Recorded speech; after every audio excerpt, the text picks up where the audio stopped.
So, how do you get started? First, you need to create an account by visiting Fiverr. Link provided in the description. After that, create a gig. This is basically a service that you offer to Fiverr's customers. Once you've created your gig, it's then just a case of promoting it and waiting for the orders to come in.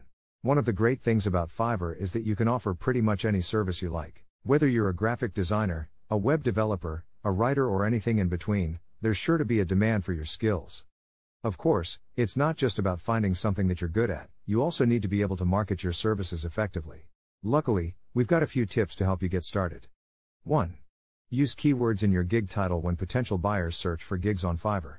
To start selling on Fiverr, first create an account and then set up your gig. Be sure to include clear and concise details about what you're offering, and set a price that you're comfortable with. You can also offer extras for an additional fee. Once your gig is live, start promoting it to your networks and across social media. You can also take advantage of Fiverr's marketing tools to reach even more potential buyers. When you receive an order, be sure to deliver quality work that meets or exceeds your buyer's expectations. This will help you build positive feedback and repeat customers.